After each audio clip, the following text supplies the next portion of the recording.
आपके साथ मैं हूं अंजना ओम कश्यप और संगीत रागी जी राजनीतिक विश्लेषक के तौर पे आज हमारे साथ स्टूडियो में मौजूद हैं।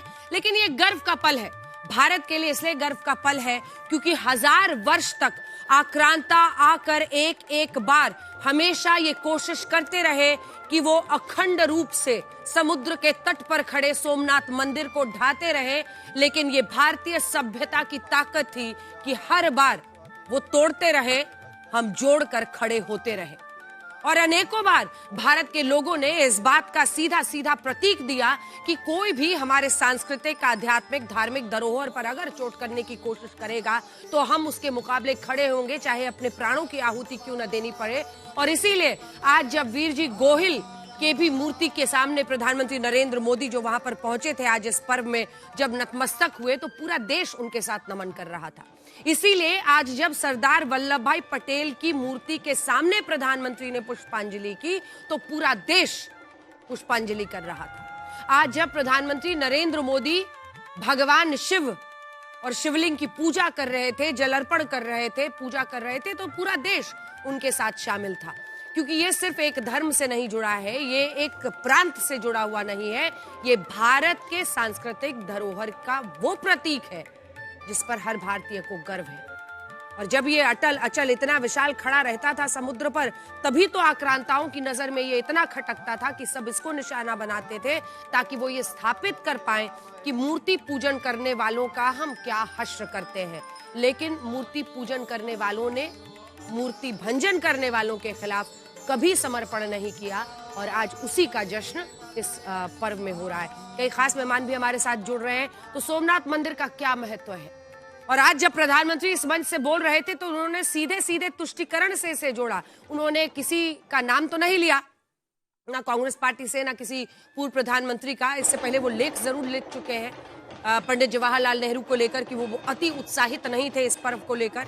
लेकिन प्रधानमंत्री ने आज ये जरूर कहा कि तुष्टीकरण की राजनीति के तहत हमारे मंदिरों के स्वाभिमान को कहीं ना कहीं कम करने की कोशिश की गई। इतिहासकारों ने उन आक्रांताओं को सिर्फ लुटेरा कहकर उनको क्लीन चिट देने की कोशिश की, क्योंकि वो सिर्फ सोना लूटने नहीं आए थे, वो भारत के धर्म, आस्था, विश्वास पर चोट करने आए थे। ये बात छिपा ली गई। आज से 1000 साल पहले सन 1026 में सबसे पहले गजनी ने सोमनाथ मंदिर को तोड़ा। उसे लगा उसने सोमनाथ का वजूद मिटा दिया, लेकिन कुछ वर्षों के भीतर भीतर सोमनाथ का पुनर्निर्माण हो चुका था। लेकिन 13वीं शताब्दी के अंत में अलाउद्दीन खिलजी ने सोमनाथ पर फिर आक्रमण का दुस्साहस कर दिया।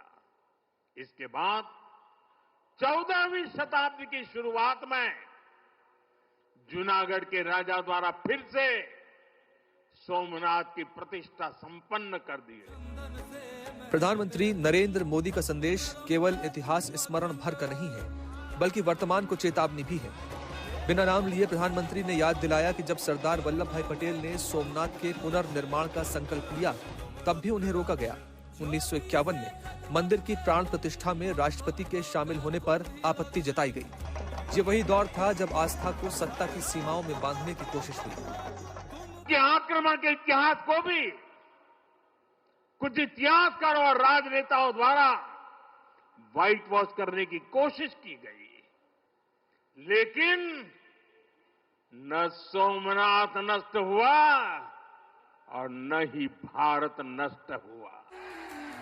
प्रधानमंत्री का हमला उस मानसिकता पर भी है जो आजादी के बाद भी भारत की आस्था से असहज रहे। उन्होंने कहा कि दुर्भाग्य से आज भी कुछ ताकतें वही सोच ढोए फिरती हैं जिन्होंने कभी सोमनाथ के पुनर्निर्माण का विरोध किया था। अगर कहीं किसी देश के पास कुछ 100 साल पुरानी विरासत होती है, वो देश उसे अपनी पहचान बनाकर दुनिया के सामने प्रस्तुत करता है। लेकिन दुर्भाग्य से आजादी के बाद गुलामी की मानसिकता वाले लोगों ने उनसे पल्ला झाड़ने की कोशिश की। उस इतिहास को भुलाने के कुत्सित प्रयास हुए। जब भारत गुलामी की बेड़ियों से मुक्त हुआ, जब सरदार वल्लभ भाई पटेल ने सोमनाथ के पुनर्निर्माण की शपथ ली, तो उन्हें भी रोकने की कोशिश की गई। प्रधानमंत्री ने इतिहास की कड़ी को जोड़ते हुए कहा कि गजनवी आया, खिलजी आया, मंदिर टूटा, लेकिन हर बार भारत खड़ा हुआ। जूनागढ़ के राजाओं ने पुनर्निर्माण कराया और संदेश साफ दिया कि भारत की आत्मा अमर है। विदेशी आक्रांताओं द्वारा कई सदियों तक भारत को खत्म करने की लगातार कोशिशें होती रही, लेकिन न सोमनाथ नष्ट हुआ और न ही भारत नष्ट हुआ। क्योंकि भारत और भारत की आस्था के केंद्र एक दूसरे में समाये हुए हैं। सोमनाथ मंदिर आज भी खड़ा है, सिर ऊंचा करके, और ये बता रहा है कि जो भारत को मिटाने आए थे इतिहास बन गए। सोमनाथ स्वाभिमान पर्व के मौके पर पीएम मोदी का संबोधन सिर्फ अतीत की कथा नहीं, ये भविष्य का घोष है। न सोमनाथ नष्ट हुआ, न भारत नष्ट होगा। भारत आज भी अडिग है, अजेय है और हमेशा रहेगा। ब्रजेश दोषी, सोमनाथ आज तक।